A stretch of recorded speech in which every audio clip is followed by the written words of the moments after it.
ಇದು ತಾಲೂಕು ಕಚೇರಿಯಲ್ಲಿ ತಾಲೂಕು ಆಡಳಿತದ ವತಿಯಿಂದ ಮಾಜಿ ಮುಖ್ಯಮಂತ್ರಿಗಳು ಹಾಗೆ ಹಿಂದುಳಿದ ವರ್ಗಗಳ ಮಹಾನ್ ನೇತಾರ ಡಿ ದೇವರಾಜ್ ಅರಸು ಅವರ 111ನೇ ಜನ್ಮದಿನಾಚರಣೆ ಕಾರ್ಯಕ್ರಮವನ್ನು ಅತ್ಯಂತ ಶ್ರದ್ಧಾಭಕ್ತಿಯಿಂದ ಹಮ್ಮಿಕೊಳ್ಳಲಾಗಿತ್ತು. ಕಾರ್ಯಕ್ರಮದ ಆರಂಭದಲ್ಲಿ ದೇವರಾಜ್ ಅರಸು ಅವರ ಭಾವಚಿತ್ರಕ್ಕೆ ವಿಶೇಷ ಪೂಜೆ ಸಲ್ಲಿಸಿ ಅಧಿಕಾರಿಗಳು ಪುಷ್ಪಾರ್ಚನೆ ಮಾಡಿ ಗೌರವ ಸಲ್ಲಿಸಿದರು. ಕಾರ್ಯಕ್ರಮದಲ್ಲಿ ಪ್ರಧಾನ ಭಾಷಣಕಾರರಾಗಿ ಬಂದಿದ್ದ ಸರ್ಕಾರಿ ಪ್ರಥಮ ದರ್ಜೆ ಕಾಲೇಜಿನ ಸಹಾಯಕ ಪ್ರಾಧ್ಯಾಪಕ ಕೆಂಪಯ್ಯ ಅವರು ಮಾತನಾಡಿ, ಮೈಸೂರು ರಾಜ್ಯವನ್ನ ಕರ್ನಾಟಕ ಅಂತ ನಾಮಕರಣ ಮಾಡಿದ್ದು ಸುಲಭದ ಕೆಲಸವಾಗಿರಲಿಲ್ಲ.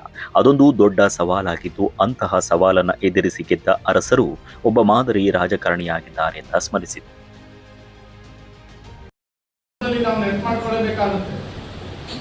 ಧರ್ಮ ಮಾಡಿದೆ ಎಂದು ಯಮನಿನ್ನ ಬಿಡುವುದಿಲ್ಲ, ಧರ್ಮ ಮಾಡಿದೆ ಎಂದು ಯಮನಿನ್ನ ಬಿಡುವುದಿಲ್ಲ, ಕೂಡಿಟ್ಟ ಹಣವ ಕಟ್ಟಿದ ಮನೆಯೊಳಗೆ ನಿನಗೆ ಜಾಗವಿಲ್ಲ, ನನ್ನ ಬಳಿಂದು ಕೈ ಹಿಡಿದು ಕರೆತಂದ ಮಡದಿ ನಿನ್ನ ಜೊತೆ. ಕರ್ನಾಟಕ ಎಂದು ನಾಮಕರಣ ಮಾಡಬೇಕಂದ್ರೆ ಒಂದು ಗಟ್ಸ್ ಬೇಕಾಯ್ತು ಆಗಿನ ಕಾಲದಲ್ಲಿ.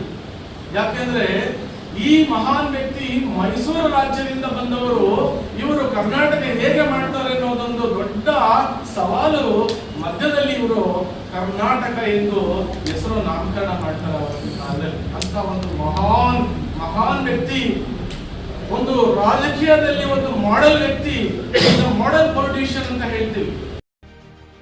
ತಹಶೀಲ್ದಾರ್ ಆಗಿ ತಾಲೂಕು ದಂಡಾಧಿಕಾರಿ ವೈ ರವಿ ಅವರು ಮಾತನಾಡಿ, ಹಿಂದುಳಿದ ವರ್ಗಗಳ ಹರಿಕಾರ ದೇವರಾಜ್ ಅರಸು ಅವರು ಉಳುವವನೇ ಭೂಮಿಯ ಒಡೆಯ ಕಾಯ್ದೆಯಂತಹ ಕ್ರಾಂತಿಕಾರಿ ಸುಧಾರಣೆಗಳನ್ನ ಜಾರಿಗೆ ತಂದಿರುವಂತಹ ಕೀರ್ತಿ ಅವರಿಗೆ ಸಲ್ಲುತ್ತೆ ಅಂತ ತಿಳಿಸಿದರು. ಸಮಾಜ ನಡ್ಕೊಂಡು ಹೋಗ್ತಾ ಇತ್ತು. ಯಾವ ರೀತಿ ಯಾವ ಕುಲಸ್ಥರು, ಯಾವ ವರ್ಗದವರು, ಎಲ್ಲ ವರ್ಗದವರು, ಇವರವರು ಅಂತೇನಿಲ್ಲ, ಎಲ್ಲ ವರ್ಗದವರು ಯಾವ ರೀತಿ ಬದುಕ್ತಾ ಇದ್ದಾರೆ, ಆ ಕುಲಸ್ಥಗಳಲ್ಲಿ ಆ ವರ್ಗಗಳಲ್ಲಿ ಯಾವ ಮಟ್ಟದಲ್ಲಿ ಅವರು ಇದ್ದಾರೆ, ಯಾರು ಜಮೀನ್ದಾರರಾಗಿದ್ದಾರೆ, ಯಾರು ಫೈನಾನ್ಷಿಯಲಿ ಚೆನ್ನಾಗಿದ್ದಾರೆ, ಯಾರು ಫೈನಾನ್ಷಿಯಲಿ ಚೆನ್ನಾಗಿಲ್ಲ, ಅದೇ ಮೇಲ್ದರ್ಜೆ ಮೇಲ್ಜಾತಿಗಳು ಅದರಲ್ಲೂ ಕೂಡ ಕೆಳಮಟ್ಟದಲ್ಲಿ ಬದುಕುವಂತರಿದ್ದಾರೆ, ಜಮೀನಿದ್ದಾರೆ. ಅದನ್ನೆಲ್ಲ ಮನಗಂಡು ಅವರು ಒಳ್ಳೊಳ್ಳೆ ಯೋಜನೆಗಳನ್ನು ಅವರು.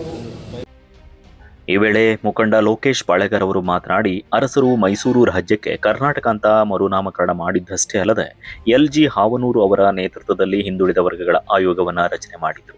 ಅಲ್ಲದೆ ವಾಲ್ಮೀಕಿ ಸಮಾಜವನ್ನ ಪರಿಶಿಷ್ಟ ಪಂಗಡಕ್ಕೆ ಸೇರ್ಪಡೆ ಮಾಡಿರುವಂತಹ ಕೀರ್ತಿ ಕೂಡ ಅವರಿಗೆ ಸಲ್ಲುತ್ತೆ ಅಂತ ಕೃತಜ್ಞತೆ ಸಲ್ಲಿಸಿದರು.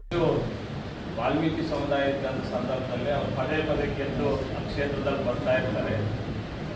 ಅವ್ರು ಮುಖ್ಯಮಂತ್ರಿ ಆದಾಗ ಈ ಕ್ಷೇತ್ರದಲ್ಲಿ ಪದೇ ಪದೇ ಈ ಸಮುದಾಯ ಹೆಚ್ಚು ಮತದಾರರಿದ್ದು ನಮ್ಗೆ ಕಳಿಸ್ತಾ ಇದ್ದಾರೆ, ಈ ಸಮುದಾಯಕ್ಕೆ ಏನಾದರೂ ಒಂದು ಸಾಮಾಜಿಕ ನ್ಯಾಯ ಕೊಡಬೇಕು ಅಂತೇಳಿ ನಾವು ಹುಣಸೂರು ಕ್ಷೇತ್ರದಲ್ಲಿ ಇರ್ತಕ್ಕಂಥ ನಾನು ವಾಲ್ಮೀಕಿ ಸಮಾಜದ ಎಲ್ಲ ಬಂಧುಗಳನ್ನು ಕರೆದು ಒಂದು ಸಭೆ ಮಾಡಿ ಕೇಳ್ತಾರೆ, ನೀವು ಪ್ರತಿ ಸರಿನೂ ನಾನು ಇಲ್ಲಿ ಕಳಿಸ್ತಾ ಇದ್ದೀರಾ, ನಿಮ್ಗೆ ಏನು ಬೇಕು ಅಂತ.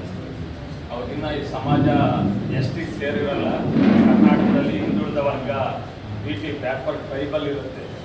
ಮಾನ್ಯ ಮುಖ್ಯಮಂತ್ರಿ ದೇವರಾಜ್ ಅರಸು ಅವ್ರನ್ನ ವಾಲ್ಮೀಕಿ ಸಮಾಜದ ಮುಖಂಡರು ಒಂದೇ ಕೇಳೋದು. ಈ ಸಂದರ್ಭದಲ್ಲಿ ಹಿಂದುಳಿದ ವರ್ಗಗಳ ಕಲ್ಯಾಣ ಇಲಾಖೆಯ ವಿದ್ಯಾರ್ಥಿ ನಿಲಯಗಳಲ್ಲಿ ವ್ಯಾಸಂಗ ಮಾಡಿ ಶೈಕ್ಷಣಿಕವಾಗಿ ಅತಿ ಹೆಚ್ಚು ಅಂಕ ಗಳಿಸಿರುವಂತಹ ಪ್ರತಿಭಾವಂತ ವಿದ್ಯಾರ್ಥಿಗಳಿಗೆ ತಾಲೂಕು ಆಡಳಿತದ ವತಿಯಿಂದ ಸನ್ಮಾನಿಸಿ ಗೌರವಿಸಲಾಯಿತು.